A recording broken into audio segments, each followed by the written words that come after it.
présente ce matin mon père qui va apporter la parole. Et puis, ouvrez vos cœurs, accueillez-le avec joie.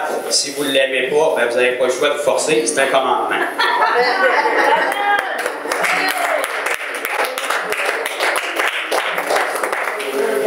Alléluia.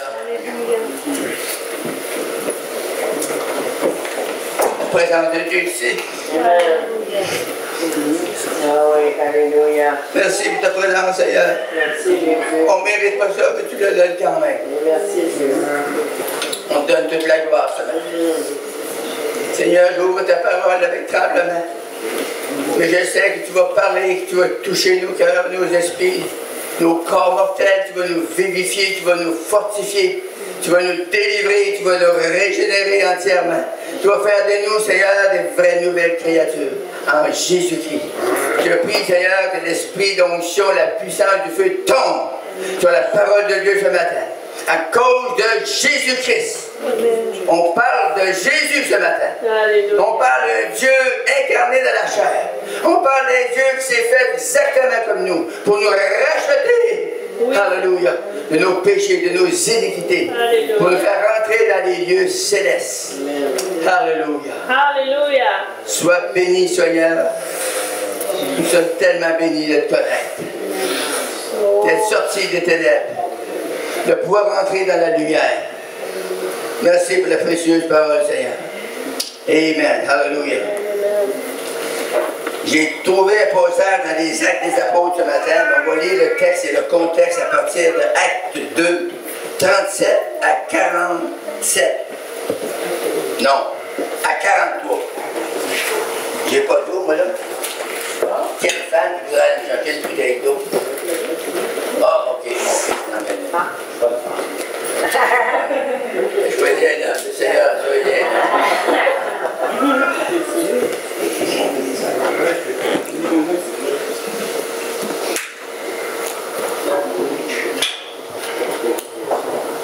Le livre des Actes, qui d'ailleurs n'est pas terminé, c'est le seul livre de la Bible qui n'est pas terminé. Ça veut dire que Jonathan il a pris un texte qui est marqué les Actes des Apôtres se continuent. Amen. Donc on va continuer. Un matin, à partir du verset 37, chapitre 2, ça dit ceci. Après avoir entendu ce discours, quel discours? Le discours de Pierre. Ça dit, ils eurent le cœur vivement touché. La vie est venue, là. Et ils dirent à Pierre et aux autres apôtres, hommes et frères, que ferons-nous? C'est rare des mots de même aujourd'hui. Aujourd'hui, les gens disent, des fois, on va nous dire quoi faire. On va nous dire quoi faire, pasteur. La Bible dit ici que les gens de l'Assemblée ont été touchés. Puis on dit, hommes et frères, que ferons-nous? Et voici la réponse.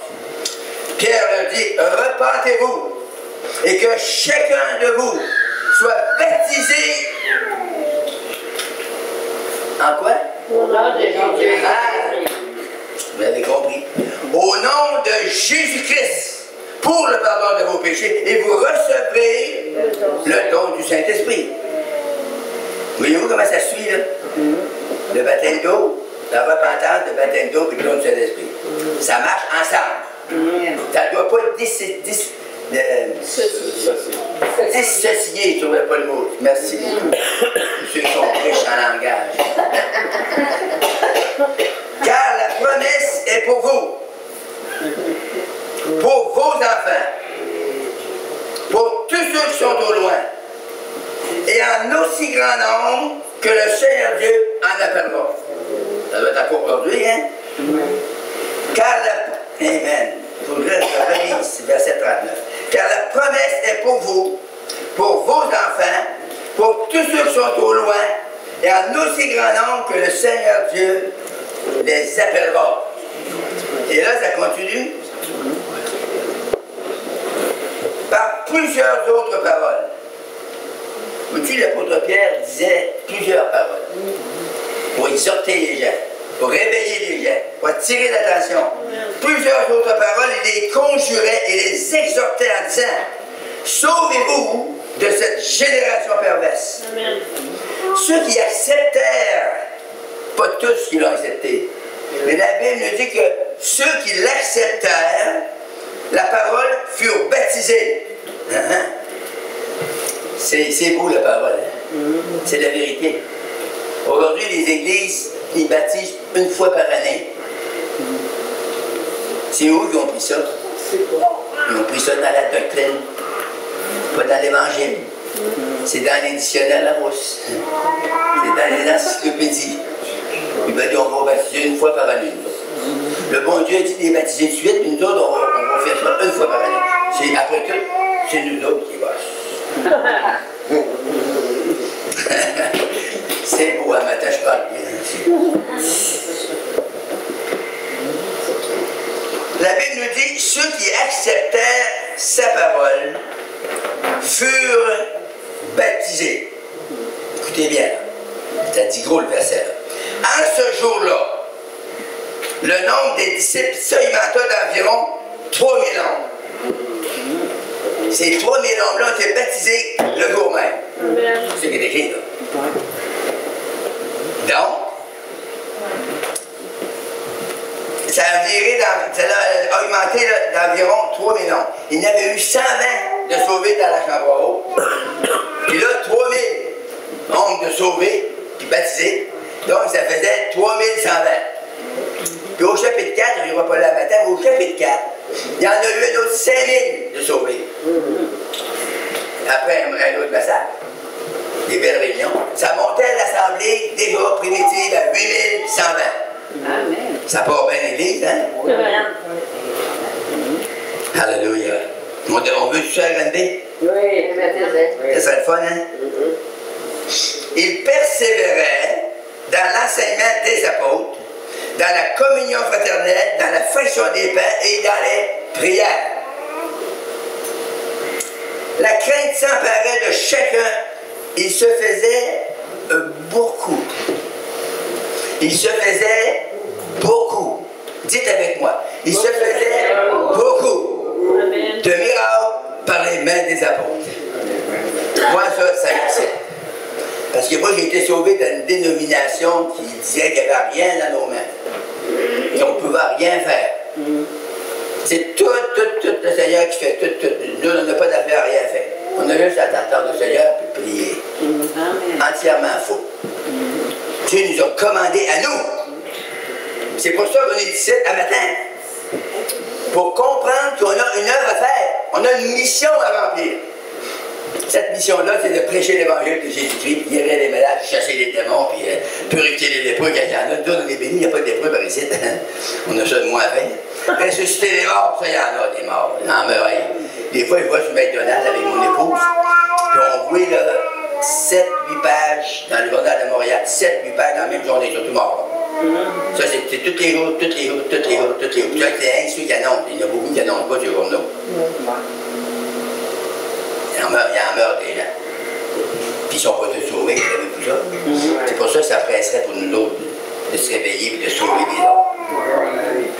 Puis hier, c'était très très bon le centre d'achat. J'arrive là, j'ai été faire une petite pause, j'arrive là, et je voyais un monsieur avec une canne. Je m'assieds à bas, je dis, hey monsieur, pourquoi vous marchez avec une canne? Ah, ils m'ont opéré cette genou-là, ils m'ont tout changé la voiture, tout opéré, tout fait. Le genou enveloppé encore. Puis, j'ai dit, voulez-vous que je prie pour vous? Pour ça, il y a 3 groupes comme toi qui viennent de prier pour moi. J'ai dit, il y en a qui avaient rentré à la oui. J'ai dit, ok, comme ça, je vais vous laisser comme ça. C'est correct, ça. Si vous voulez bénéficier de 3 groupes, puis il était tout ouvert encore. Il n'est pas de là, il est de Saint-Apollinaire au Québec. C'est bon, pareil. Quand il y avait de centre d'achat, les groupes, on rencontrait des chrétiens par équipe de toi, pour prier pour les gens. C'est plaisant de voir ça. Hein? Le monde était touché. Il y en a quelques-uns qui refusent. Ça nous fait quoi, ça? Qui refusent, ça ne va rien ôter dans mon on continue. On dit, alléluia. J'aimerais, c'est pas dans mon message, mais il m'est venu une pensée tout à l'heure en bas de vous parler un petit peu avant de partir sur la foi, parce que tout ce que vous avez vu là, c'était fait par la foi, par les apôtres. Et puis, la foi, c'est une substance. La foi est une démonstration des choses qu'on espère. Non, la foi, c'est une ferme assurance des choses qu'on espère. Ferme assurance, c'est une substance. Et une démonstration de celle qu'on ne voit pas. On ne la voit pas, mais il faut qu'elle est là. Fait que là, je voudrais juste vous dire que la substance, pour vous souvenir, c'est une substance, la foi. Ça veut dire se tenir dessus. Sur quoi? Sur la promesse de Dieu. Sur la parole de Dieu. Se tenir là, rester là, demeurer là. Ça veut dire ce qu'il y a de permanent dans les choses qui changent. C'est ça la foi. La foi, ça ne change pas. Ça reste là. Les choses, il y a toutes les choses du monde, toutes les choses qu'on connaît, ça change tout. Mais la foi, ça ne change pas. C'est une substance immortelle. C'est une substance divine qui reste, qui demeure en nous. Puis nous, si on l'active, comprenez-vous? Si on l'active, ça donne la vie à d'autres. Ça va bénir d'autres, ça va sauver, ça va guérir des personnes, ça va délivrer des démons, ça va le faire recevoir des expériences avec le Seigneur, le baptême du Saint-Esprit, le feu, les choses surnaturelles. Mais si on ne l'active pas, c'est comme l'électricité. Quand vous rentrez dans une pièce qui fait noir, si vous dites, il y a un bouton de lumière, puis là, tu là, non, je ne suis pas capable de faire ça. C'est pas mon ministère. Fait que les gens ne vont pas allumer, il reste des ténèbres. C'est pas agréable de vivre dans les ténèbres. Mais si vous ne levez pas la switch, vous allez vivre dans les ténèbres. Le pouvoir est là, mais vous ne vous en servez pas. C'est exactement comme ça la puissance de Dieu. La puissance de Dieu, elle est là. La puissance de Dieu est ici, madame. Et si on ne l'active pas, on va s'en aller comme qu'on a rentré. Je regrette de vous dire ça. Mais on peut changer. Dire oui, mais moi je suis correct, vous êtes un bon chrétien et une bonne chrétienne. J'ai rien contre ça. Je suis d'accord avec toi 100%. Mais on peut avoir plus. Et si on a plus, on va faire plus. Si on a moins, ben on fait moins. Est-ce qu'on aime mieux marcher dans le moins ou dans le plus? Oui, mais moi j'aime mieux dans le plus. Je suis souvent dans le moins, mais j'aime mieux dans le plus. Soyez donc bénis. Ça dit, la foi, c'est ce qu'il y a de meilleur. C'est ce qu'il y a de plus nourrissant. La foi, pour ceux qui ont faim, c'est ce qu'il y a de plus nourrissant. On parle de la parole. On parle de pain de vie. On parle de l'eau vive. Jésus dit, celui qui vient à moi, mange ton corps. Celui qui croit en moi. On voit ça dans 6,35. C'est ce qu'il y a de plus essentiel. La foi, c'est ce qui est plus essentiel dans la vie chrétienne. C'est ce qui est plus essentiel dans tous les ouvrages. Tout ce qu'on fait dans notre vie spirituelle. Si on y ajoute la foi, c'est ça l'essentiel. Le reste, c'est bon, mais c'est pas ça, c'est pas obligatoire. C'est pas l'essentiel. L'essentiel, c'est notre foi. Il faut qu'on s'appuie toujours sur ce qu'on fait, sur la promesse de Dieu, sur la parole de Dieu. J'ai tout ça pour vous là, cette nuit. J'arrivais de Drummondville vers minuit à matin. J'ai dit, demain je prêche à Granby. Il y avait des petits vieux qui ont dit, là, tu ne seras jamais capable de prêcher demain. À ton âge. Mais c'est facile de prêcher avec du monde comme vous autres.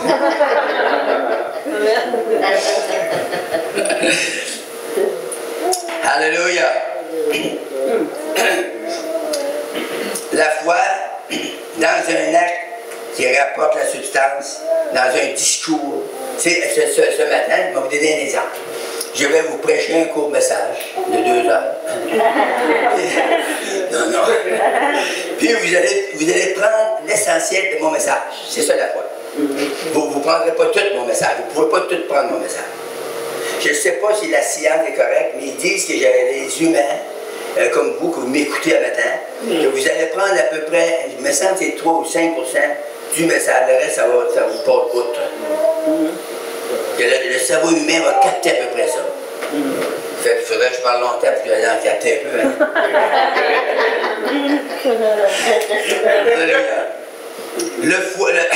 La foi, en retenant que l'essentiel de mon message ce matin, ça va être votre foi. Ou un résumé du message. Amen.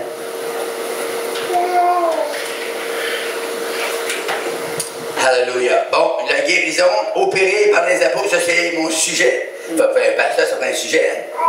Nous, les pasteurs, un sujet. Alors, mon sujet, c'est la guérison qui est opérée par les apôtres. Et ça continue par nous. Amen. Amen. Puis, mon texte était ainsi: la crainte s'emparait de chacun et il se faisait beaucoup de miracles par les mains des apôtres. Alléluia. Si vous avez de la foi, vous avez une puissance qui va sortir de vos mains. C'est pas la main en telle quelle, mais c'est la puissance qui est dans la main, par l'obéissance à la parole de Dieu. La Bible dit, ils imposeront les mains. Pourquoi le Seigneur a dit ça? Moi, les mains, c'est pas de puissance des mains. C'est imposeront les mains aux malades, ils vont mourir. Non, ils vont guérir. Amen. Mais c'est ça. Avant ma religion, il donnait l'extrême-onction. Et le monde mourait du coup. Ça ne devait pas la vraie extrême-onction, hein? Entre moi et vous. Moi, quand je voyais venir l'extrême-onction, je me disais, il va ressusciter. Il mourrait. Non. Je ne connaissais pas la Bible, je me posais des questions, c'est toute une extrême-onction, je la tue bérette. Mais un matin, si l'extrême-onction vient ici, vous avez trouvé sa danse. Alléluia. On va aller dans Acte 3 et le verset 7. Ça dit ceci. En le prenant par la main droite, ça c'est un boiteux qui avait la porte du temple qui demandait au monde. Ça dit, c'est en le prenant par la main droite, le fit lever. Au même instant, ses pieds et ses chevilles devinrent fermes. Wow! Il était guéri à l'instant même. Par la puissance de Dieu, par une parole de foi que les apôtres ont donnée. Puis ils l'ont pris par la main droite et hey, lève-toi. On fait peut-être pas assez ça, nous autres, les chrétiens. Tu sais, quand on prie pour les malades, on reste alentour.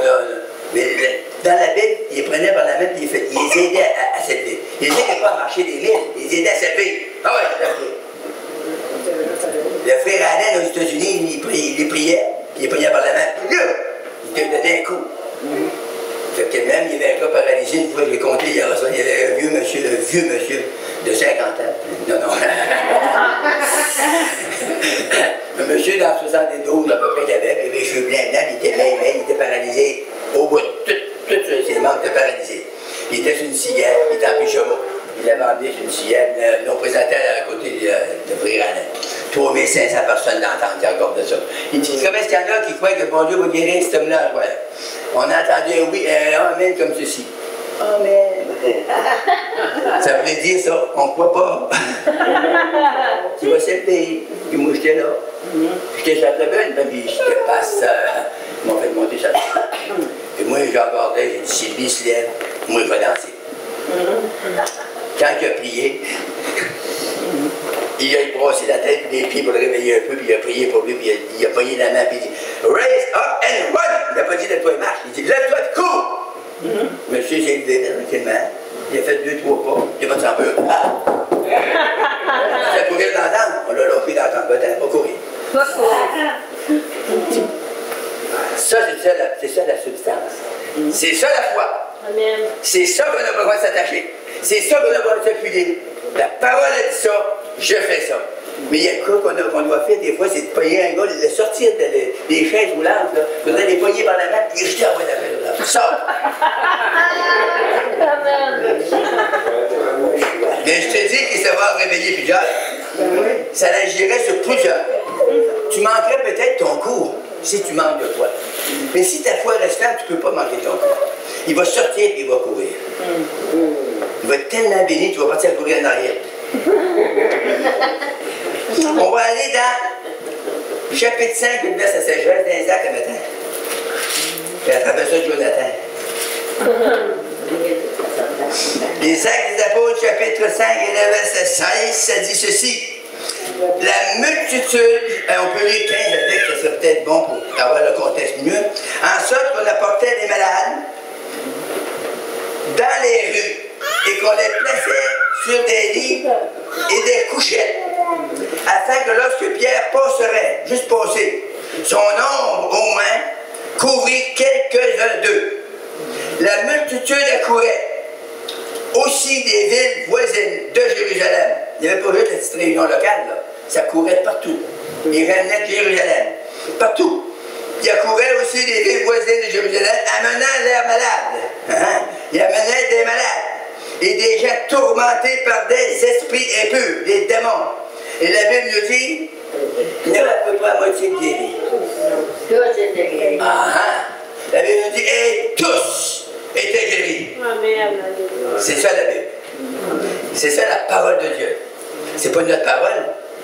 C'est pas un livre qui vient de la France. C'est un livre qui vient de Dieu. Amen. Sa parole, c'est sa parole à lui qui a dit, puis ils l'ont écrit dans un livre, puis ils l'ont donné à nous. Il y en a qui disent, ben on va laisser ça au Seigneur, c'est tout à fait pour le ciel. Ben non, il n'a pas besoin de ça dans le ciel. C'est nous autres, il nous a donné à nous autres, les humains, pour qu'on la lise, qu'on la simule, puis qu'on la mette en pratique. C'est merveilleux, là. On est un guide.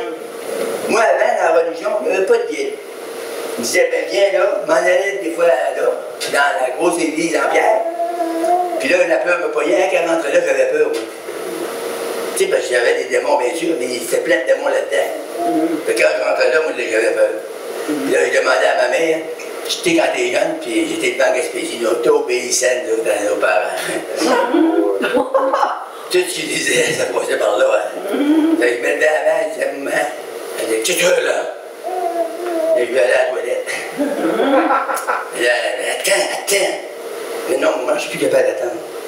C'est parce que j'avais peur dans mon cœur. Je rentrais là, mais c'était le cœur qu'on aurait dit qu'il y avait dans ça. Excusez-moi s'il y en a ici des gens de cette religion dure là, qui ont des grosses bières. J'ai tout fait. Là, de quoi, j'ai projet, là. J'étais content de m'en aller à la toilette, je n'avais pas le faire le bas tout. Mais si j'étais à la toilette, j'attendais que la rouge était finie. Après, c'était fini, il me retournait. J'étais embarrassé. J'étais pris par un esprit de timidité, de peur, c'est des démons qui étaient là. J'avais peur. Quand j'ai été sauvé, j'ai tout compris. Quand on rentre dans l'église, on n'a pas peur. Hein? On est dans la paix. Je parle d'une église de vie. Là. On est dans l'amour, on est dans la paix, on est dans la fraternité. Moi, je resterai tout le temps dans l'église. Juste de sentir l'amour des chrétiens et la fraternité. C'est bénissant. Je vous vois, vous ressemblez tous à des âmes. Alléluia. Je ne sais pas si vous l'êtes toutes, mais. Alléluia. Et tous étaient guéris. Belle réunion, hein? Ils rendent malades, ils partent tous guéris. C'est ça la volonté de Dieu. Encore aujourd'hui, pour nous. Et c'est des malades le matin. Attendez-vous de sortir guéris. On va aller dans 9, tout le temps des actes. Restez le livre ouvert. Le chapitre 9 et le verset 34. Ah, Pierre avait trouvé un homme paralytique à Énée, qui s'appelait Énée. Et le verset 34 nous dit, Pierre lui dit, Énée, Jésus-Christ te guérit. Lève-toi, arrange ton lit. Et aussitôt, la Bible, aussitôt que Pierre eut prononcé cette parole de foi, Énée s'est levé, il a arrangé son lit, puis il a parti sa vie. C'est-tu bon? C'est la parole de Dieu. C'est écrit dedans. C'est écrit comme ça. Jésus-Christ guérit, Énée, c'est une bonne nouvelle pour Énée, hein? Bon. Lève-toi, arrange ton lit, et aussitôt, il se leva. Et tous les habitants de l'île et du Saron le virent. Et se convertirent au Seigneur. Voyez-vous le résultat de la guérison? Il y en a qui disent les évangéliques, les autres sont trop forts pour la guérison. Ben, c'est toujours bien une bonne force. Les gens, après qu'ils sont guéris, se convertissent au Seigneur. Moi, j'ai été guéri de la traite de rhumatisme, je me suis converti au Seigneur. Puis c'est 64 ans plus tard, je suis encore là. C'était une bonne guérison, hein? C'était une bonne délivrance. Il y a des démons qui sont partis loin, là. Alléluia. Acte 14 et le verset 10. J'aime ça, vous faites travailler vos doigts, tu sais. Plusieurs versets. Acte 14, 10. Guérison d'un impotent encore. Et il dit d'une voix forte, lève-toi! C'est comme ça une voix forte? Il dit d'une voix forte, lève-toi, droit sur tes pieds. Pourtant, le gars, ses pieds étaient perdus, il était malade, les deux. Mais la parole de foi, la Bible nous dit, et il se leva d'un bond, puis il marcha. Parce que la substance est sortie de la peau, rentrée dans les pieds du gars, que ça l'avait guéri. Vous savez, vous avez été guéri, c'est le même que ça arrive. C'est ça Dieu. C'est ça Jésus-Christ. C'est ça l'Esprit de Jésus-Christ qui vit en nous. La Bible dit, il ne sera pas seulement avec vous, mais il va être en vous. Donc, l'Esprit, elle-même, c'est le fun. Moi, j'explique ça comme ça, Dieu. Dieu, c'est l'Esprit. Personne ne peut le voir. Mais là, les humains sur la terre, s'ils ne voient pas, ils ne sont pas corrects. Hein? Ils ont de la misère. Beaucoup de troubles. Vous savez, quand on ne voit pas, on a de la misère à voir. Fait que là, Dieu lui a dit, je vais te descendre, puis je vais aller dans un corps d'une femme. Il va m'engendrer un corps humain. Puis il va me manifester parmi les humains pour que tout le monde qui va voir Jésus va me voir moi. C'est ça Dieu. C'est Dieu l'Esprit manifesté dans un corps humain. C'est ça qu'il appelle l'incarnation. Puis là, ils l'ont persécuté, puis ils l'ont tué. Parce qu'il annonçait la vérité. Puis le monde vivait dans le mensonge, dans l'hypocrisie. Tu sais, les pharisiens, ils l'ont appelé les hypocrites. Les pharisiens hypocrites. Ils vivaient dans ça. Mais là, Jésus, lui, est venu nous débarrasser de ça. Mais il fallait que le monde voie. Jésus dit, celui qui m'a vu, c'est simplement, celui qui m'a vu, il a vu le Père. Parce que le Père, il est en moi. OK? Quand il est mort, il est monté au ciel, présenté le sacrifice pour nos péchés, il est redescendu, vivre en qui? En nous. Il est redescendu en nous. En esprit. Donc, ça ne fait pas trois dieux. Allô? Êtes-vous là? Oui. Ça fait un Dieu manifesté de trois façons différentes, en trois fonctions. La Bible dit Dieu s'est manifesté en Jésus-Christ. C'est clair, c'est une manifestation de Dieu. C'est comme nous autres.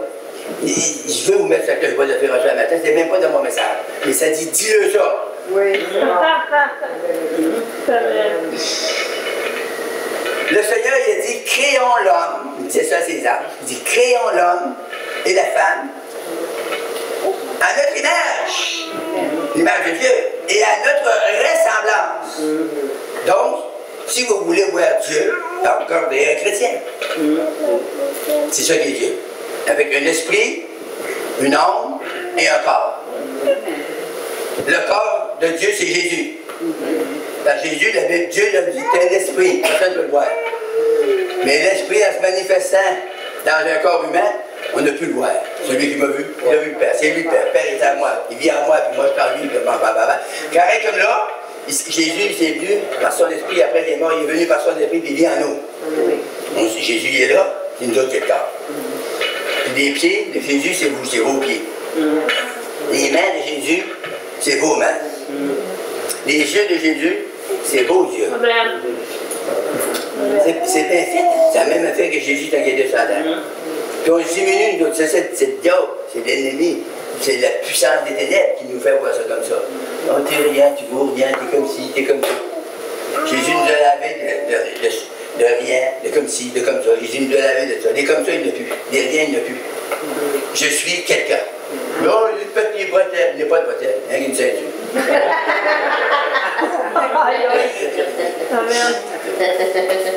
Alléluia! Alléluia! Est-ce qu'on peut reconnaître vraiment qu'on est des chrétiens? Un chrétien, c'est un petit Christ. Ça fait rire le monde parce que quand on était jeune, on disait que j'étais en Christ. On ne disait pas de la bonne façon. On disait débattre mon petit Christ. Mais aujourd'hui, c'est Christ. Parce qu'on est en Christ. Et Christ est en nous. Puis on vit pour Dieu, pour Christ. Puis quand on marche pour Christ, on a les pieds de Christ. On devrait annoncer le même évangile que Christ. Un évangile de puissance. Un évangile de gloire. Un évangile de magnificence. C'est extraordinaire ce qu'on a. On ne sait pas ce qu'on a. En réalité, là, on ne sait pas vraiment ce qu'on a. On est chargé d'une puissance dynamique. C'est tellement puissant. Moi, j'ai bâti le barrage à LG2. 582 pieds de niveau d'eau. On l'a pris dans le roc.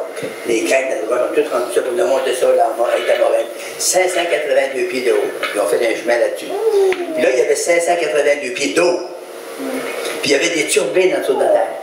Cette eau-là partait, elle tombait sur les turbines. Imagine-toi le pouvoir qui sortait de là. 582 pieds d'eau qui tombent sur des grosses turbines en aluminium, là, et en plomb. L'eau tombe déjà à la turbine, puis elle fait tourner la turbine. La turbine, elle a produit de l'électricité. Fait que si tu mets le courant, il y avait des câbles, c'était gros comme ça, c'est chargé d'électricité. Je crois que c'est 25-30 000 volts qu'il y avait là-dedans. Voilà. Ça, tu as touché à ça. Pas toucher. À l'époque de ça, tu brûles, là. C'est le pouvoir de Dieu, c'est bien plus fort que ça. Puis, c'est qu'il y a le miraculeux, tu peux t'approcher et le toucher. Puis lui, quand il te touche, tu le tues. Waouh, il y a un changement qui se produit. Ça brûle la maladie, ça brûle les démons, ça chasse les démons, sortent, ils fuient. Parce qu'il y a une puissance extraordinaire, dynamique, une sainte puissance. C'est une puissance que quand tu es touché, tu ne la regrettes jamais. Parce que ça te fait avancer, ça te fait progresser, ça te fait voir avec des yeux nouveaux, avec une vision de Dieu. Waouh, pas plus jamais. Avec ta vision charnelle, tu ne peux pas le voir de même. Mais la minute que tu penses qui est en toi, tu penses Christ, tu penses Dieu, tu penses l'éternité, tu penses à l'amour, le feu de l'amour qui sort de Jésus-Christ, qui rentre en nous. Si on a eu un petit peu d'amour, le bon vous aime au bout. Moi, quand je rentre, vous preniez tout ensemble, la même, puis je serrais dans mes bras, je criais, j'y ferais comme mon pasteur à Montréal, chers enfants de Dieu. mais c'est ça qui est l'amour de Dieu, qu'on a une petite dose, il faudrait être plein. Hey, c'est merveilleux, c'est gracieux, c'est précieux. Et quand on touche un petit peu la puissance de Dieu, il y a tout le monde qui saute, qui danse, qui pleure, qui rit, il y en a qui font toutes sortes de choses. Pourtant, on est allé toucher un petit peu. Si on y toucherait gros, là, on fondrait là. Il rit, il trouve ça drôle. Il rit, mon frère. Fait que, moi, je suis pas sûr que ça peut tomber sur vous très là, en matin. Ça peut vous tomber dessus très là. Je l'ai vu dans plusieurs réunions, je l'ai vu, la puissance tombée, pouf, paf, tout le monde. Pour tout le monde. Les gens possédaient du démon avec. Ils ont été délivrés par. De ce temps-là, on a juste à dire, c'est ça! On peut pas d'aller toucher, dans ça, pouf! La puissance des démons sortent, puis ils tombent dans l'esprit. T'as dansé dans ce qu'ils Dieu veut nous visiter. Dieu veut nous toucher. Dieu veut nous embrayer pour une nouvelle mission. Dieu veut nous ramener dans les temps apostoliques. Dieu veut nous ramener au temps des apôtres. Voir et faire ce que les apôtres faisaient et voyaient. Alléluia. Quand les apôtres priaient pour un malade, ils voyaient après la guérison du malade. Nous autres, on prie 10 fois des fois pour qu'ils ne soient pas guéris. J'ai prié pour un vieux monsieur, il avait 84 ans. Puis il est mort, je peux dire qu'il est vieux, il ne parlera pas. J'ai prié 8 fois pour lui. Il arrivait à moi, puis il disait, puis je disais, qu'est-ce que vous voulez, monsieur Mélanger? Il disait, et puis c'est ma hanche. Il boitait d'une hanche. Il y avait un hanche de boiter, il boitait. C'était des années, il boitait. Tout le monde le connaissait dans la ville de Sénatère. Ville de 2500 habitants. Ça fait que, il marchait dans le centre d'achat, il marchait comme ça. Là, il arrive à la réunion une fois, après 8 fois de prière. Il arrive là, ça m'a posé dans la tête, il a mis ça hanche. Fait que, il arrive, puis il dit, si vous voulez, monsieur Mélanger, il dit, puis c'est marrant. J'ai juste dit comme ça, c'est comme je me demande pardon de vous dire la vérité, là. Il voulait m'en débarrasser. J'étais tanné de prier pour lui. J'ai dit, sois guéri en Jésus. Il est parti s'en aller. Il n'a pas été guéri de suite. Il est parti s'en aller chez lui. Le dimanche, on avait une réunion. gens.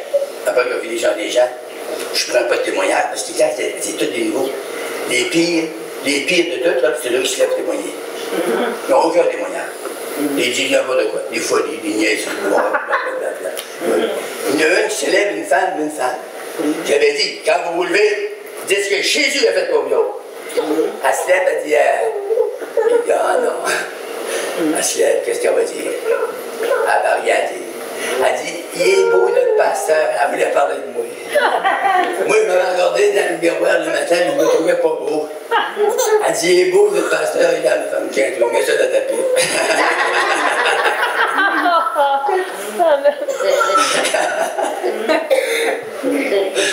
Alléluia. Fait que là, lui, c'était le vrai, là, il prend la parole. Et il dit, je peux-tu témoigner? J'ai dit oui. Il part, il s'en vient comme ça. Le monde, il le connaissait tellement, il savait qu'il y avait des guéris. Le monde, il y en a qui ont mis à crier et à pleurer très dans la salle là. Il le connaissait, il était tout le temps comme ça. Là, il arrive, il était guéri de là. Je priais pour guérir dans Jésus, pour me débarrasser de lui. Le Seigneur m'a dit aussi, même un matin, là, si je fais ça pour me débarrasser de vous, non. Vous pouvez être guéri.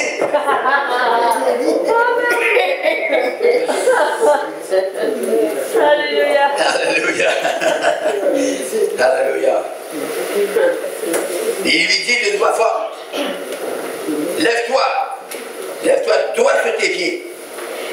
Et il se leva d'un bond et il marcha. Chapitre 16, un autre verset. Chapitre 16, et verset 18. Elle se leva. Wow! Une belle histoire, hein? La Bible nous dit, elle fit cela pendant plusieurs jours. Paul était fatigué, se retournant. Il dit à l'esprit de démon qui était à elle, je t'ordonne au nom de Jésus-Christ, sors d'elle. Et il sortit à l'heure même. Si je vous dis, courtement, c'est quoi ça? Ça, c'était une femme possédée du démon, qui avait un mauvais esprit, puis elle annonçait de quoi de bon. Elle disait, ces hommes-là, l'apôtre Paul, Silas, ces hommes-là sont des serviteurs de Dieu, puis ils vous annoncent la voie du salut. C'est un beau message. Il y a bien des pasteurs qui auraient dit, il y aurait donné une petite claque, il faut dire, on va te mettre si elle connaisse. Mais l'apôtre Paul, après plusieurs jours, il a senti que ça ne venait pas de Dieu. Ça le l'héritait. Si ça vous hérite, c'est pas un beau signe. Tu sais, quand on est hérité, c'est pas un bon signe, c'est pas l'esprit de Dieu. L'esprit de Dieu, c'est l'esprit de douceur. L'apôtre Paul s'est viré vers l'arête et il dit, sortez au nom de Jésus. Et la Bible nous dit qu'elle est sortie à l'heure même. Fait que là, elle faisait des affaires, là. Elle vendait ça. Elle faisait vivre la ville avec ça. Mais là, elle a perdu ses pouvoirs, elle ne pouvait plus deviner. Elle avait un esprit de divination. Elle a été délivrée comme ça. Les démons en partie, elle ne pouvait plus rien, elle ne pouvait plus deviner. Fait que si vous êtes pris avec des affaires de même, comme ça, le Seigneur peut vous délivrer ce matin. Alléluia. Acte 19, 2. J'achète, moi je suis rendu dans les midi moins quart, il va rentrer dans mon heure. Acte 19, le verset 12. On va lire 11 avec ça, c'est beau. Ah, les beaux versets. J'ai choisi ça, j'ai travaillé toute la nuit. Je voulais vous bénir. Et Dieu faisait des miracles. Répétez avec moi, des miracles. Alléluia. Extraordinaire. Hey, par les mains de Paul. C'était pas des petits miracles de Saint-Saëns. Des gros miracles.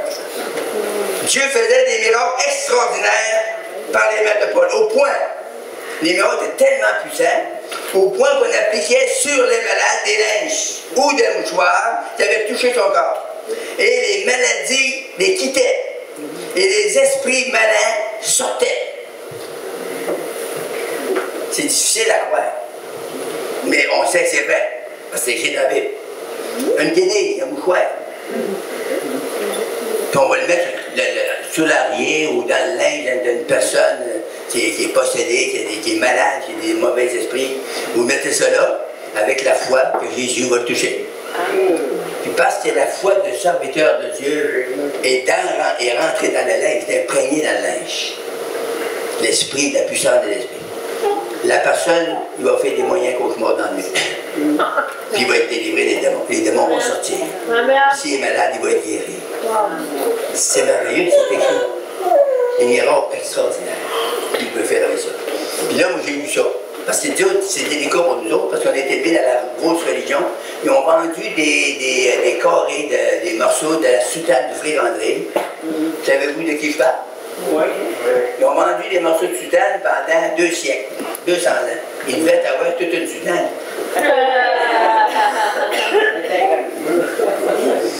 Puis le Frère André, c'est un petit bonhomme tout petit, ça. Plus petit que moi.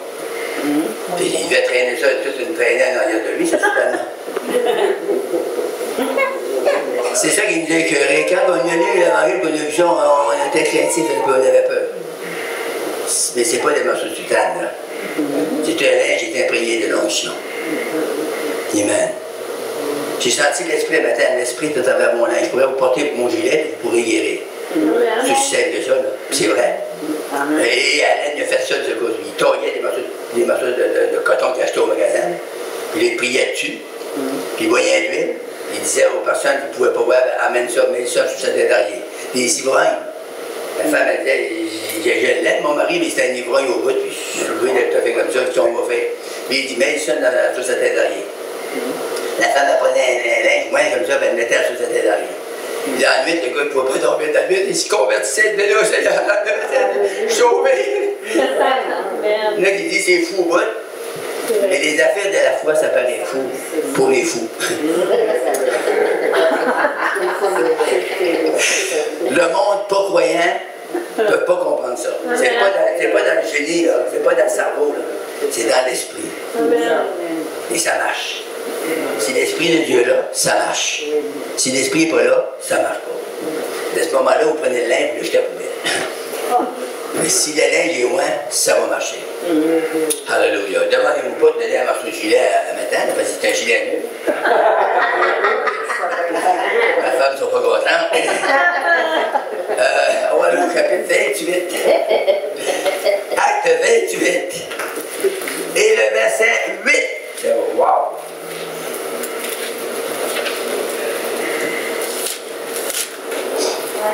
On lit ceci. Le père de Publius était alors au lit, malade de la fièvre et de la dysenterie. Paul s'étant rendu vers lui, pria, lui imposa les mains et le guérit. Voyez-vous comment c'est pas ça qu'on fait tout le temps, mais c'est ça qu'il faut faire. On prie, on leur impose les mains, on les guérit. Il y en a qui disent, j'essaie ça ne marche pas. Ouais, c'est vrai. Mais reprends-toi. Consacre-toi plus, crois la parole, puis fais ce que la Bible dit. La Bible dit de faire ça, ben fais-le. Mais s'il n'est pas guéri, laisse-le faire. Ça ne te coûte rien. Et lui non plus. Il ne s'attend même pas d'être guéri. Mais quand Dieu va passer à travers vous, quand la foi va être activée, il va guérir. J'ai prié, il faut que je vous dise ça avant de terminer, j'ai prié pour des gens qui étaient pas mal certains qu'ils ne seraient pas guéris. Ça m'a honte que j'ai dit, mais je veux vous convaincre en l'air. Puis ces gens-là ont été guéris. J'ai prié pour d'autres, c'est certain qu'elle est guérie, là, ils n'ont pas été guéris. Vous avez dit, comment est-ce qu'on fait ça? Je ne sais pas. Chien d'affaires. Et des fois, j'ai prié une prière la plus simple au monde. Sois guéri au nom de Jésus. Paf. Ah, je te guéris, frère Bouchard, impose les mains. Frère Bouchard, il est bon. Pour moi qui est bon. Il y en a un en moi qui est bon. Son nom, c'est Jésus. Si on glorifie Jésus, là, c'est fait là-bas. Là, ils vont dire toutes sortes d'affaires. Ils vont dire, vous êtes tout croche, vous êtes ci, vous êtes ça. Occupez-vous pas de l'autre, pas tout. C'est écrit dans la Bible. Faites-le tout simplement. Puis vous allez être surpris. Vous allez avoir des résultats formidables. Wow! Hey! On ne peut pas dire, hey, on est bon, parce qu'on l'a essayé, ça va marcher avant. Là, on le fait, ça marche. Pourquoi? Parce que là, on active la foi. Si la foi est activée, pouf, les morts vont ressusciter. Moi, là, je vais vous dire qu'avant de mourir, il va ressusciter les morts. Papa, la gang, là.